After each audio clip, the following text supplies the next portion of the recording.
Nganga KTN.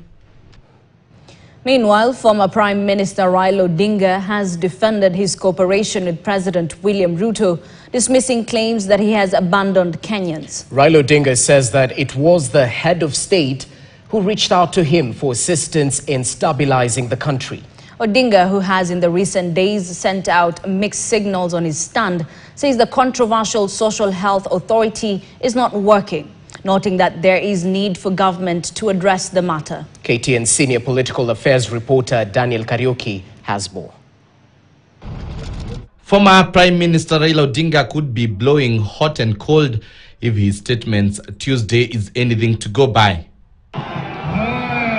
Just days after President William Ruto and Odinga signed a cooperation agreement between UDA and ODM parties, Odinga has dismissed criticism over his deal with Ruto, claiming Ruto looked for him and not the other way around.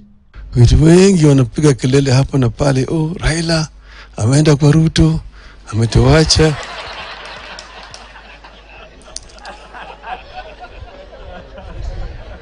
Mimi sijaenda kwa Ruto.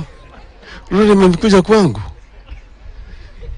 Mimi nimesema mimi nibaki, msimamo yangu haijabadilika. Kitu muhimu zaidi mpaka zalivyo mpaka sasa mimi nakuwa napigania haki ya Wakenya yote. Odinga hitting out at the government over several policies it's implementing, including the controversial Social Health Authority SHA and over taxation using housing levy as an example. Mambo matibabu iko na shida. Hii mambo ya SHA haifanyi kazi.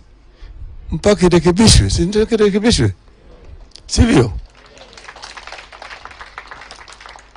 Mambo ya ushuru ambayo wananchi wanatozwa ni juu sana. Hata hii ya nyumba hizi. Mpaka irekebishwe, sio? Hawezi kurekebisha kama unakaa kando. Raila has faced a serious criticism from section of Kenyans who feel that his decision to sign a framework of cooperation with Ruto is betrayal. Recently in Kisii, Raila encountered a hostile reception at Gusii Stadium on Sunday, where he had attended the unveiling of Shabana FC's new kit by their sponsor. Zimesema maneno ambayo ziko swala nyeti zimebaki pale pale mpaka litatuliwe.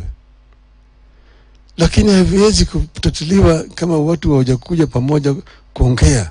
Uchaguzi itakuja mwaka 2027. Hapo wananchi wataamua wenyewe. Lakini kutoka hapa mpaka pale hatutaki wananchi wetu wazidi kuumia.